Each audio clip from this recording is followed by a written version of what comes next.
Top 10 Worst Transfers in English Premier League History. The English Premier League is the most watched football league in the world. It's no surprise then that many footballers want to play there, and there is a constant influx of new talent in every transfer window. Some of these transfers work out great for all parties involved, and others, not so much.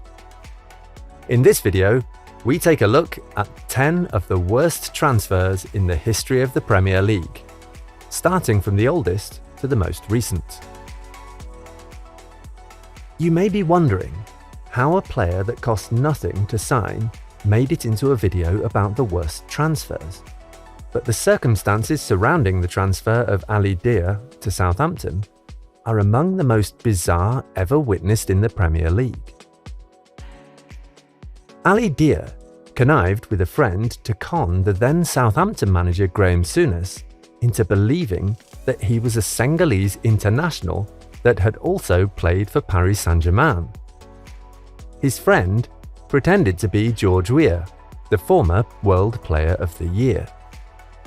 It's a pretty ridiculous claim when you think about it, but it's even more ridiculous that Souness completely bought the story.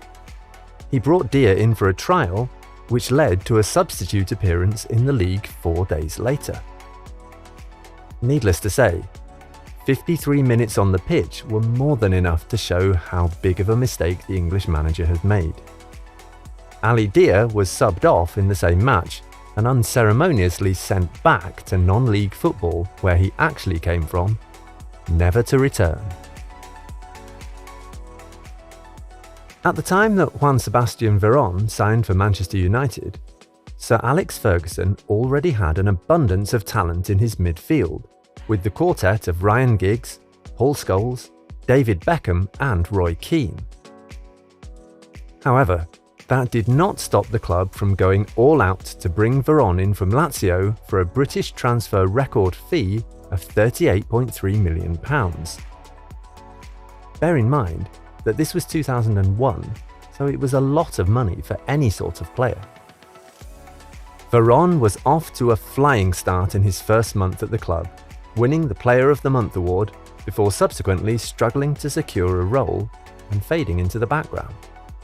Despite strongly defending him in an expletive-filled rant in front of the media, Sir Alex Ferguson eventually gave in and let the versatile Argentinian midfielder leave for Chelsea after 2 years for a cut price fee of £19.3 million. Judging by his equally underwhelming time at the Bridge, no one can say the sale was the wrong decision. Sir Alex Ferguson built a reputation out of making seemingly okay players into a world-class team. But even he could not make anything of the Portuguese winger Bebe back in 2010. To be fair, the red flags were there from the start. This was a player that Sir Alex had never watched kick a football, but was willing to pay £7.9 million for, solely based on the recommendation of assistant manager Carlos Queiroz. It must have seemed like a dream for Bebe at the time.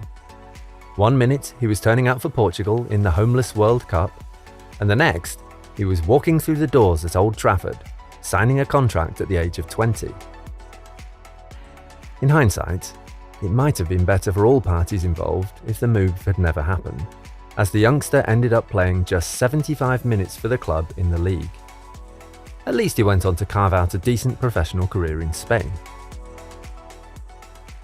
Yet another world-class striker that mysteriously suffered a dramatic loss of form at Stamford Bridge was Fernando Torres. The explosive Spanish attacker had gained a reputation as one of the best strikers in the world in his time at Liverpool. But you would have been forgiven for thinking the player that turned up at the Bridge was his doppelganger.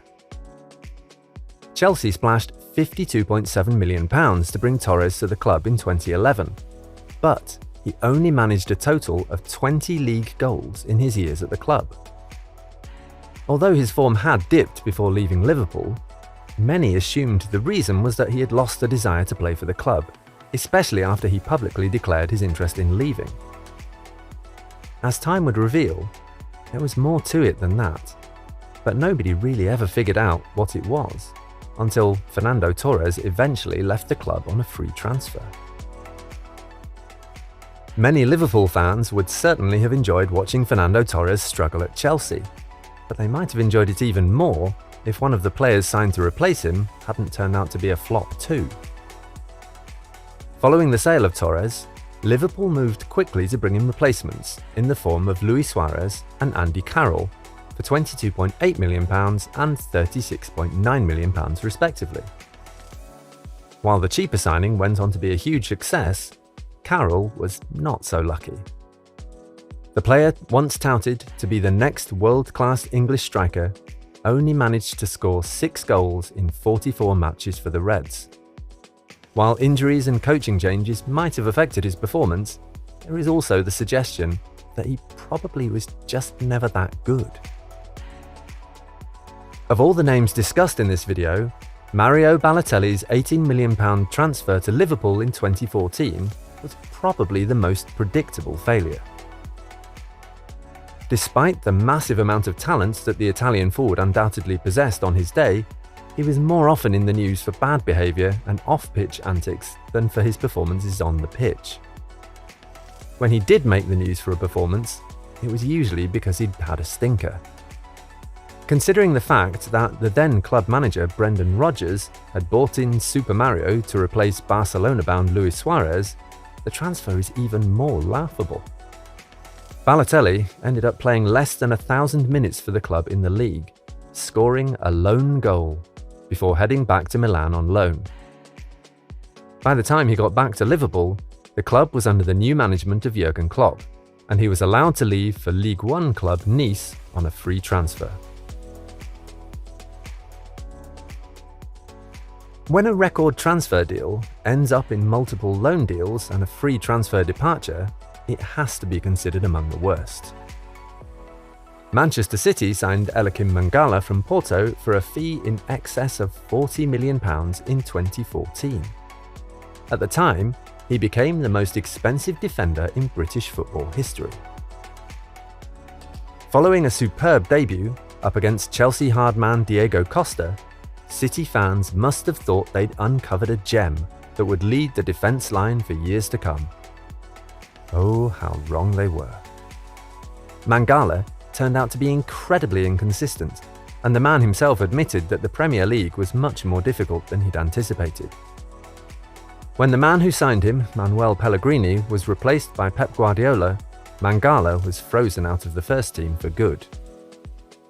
Loan spells to Valencia and Everton followed, and he eventually joined the Spanish club permanently on a free transfer at the end of his contract in 2019.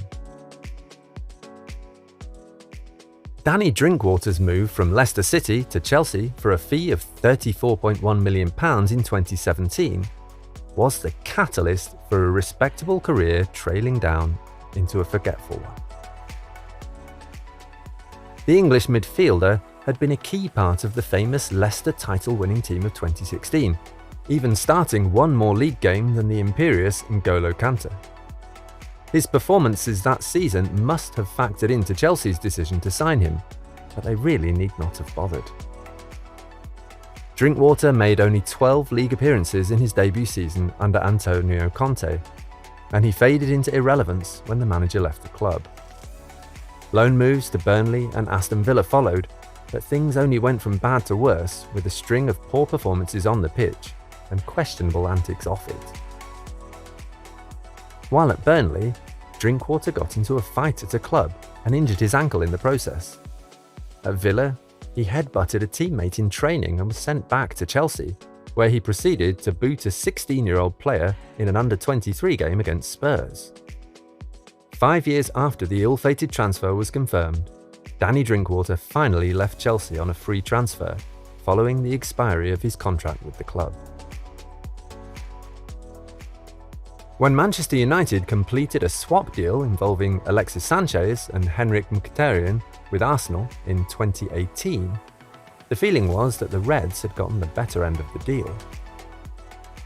Despite an underwhelming last couple of months at the Emirates for Sanchez, Manchester United was confident in the new signing and placed him on a huge salary close to €500,000 per week.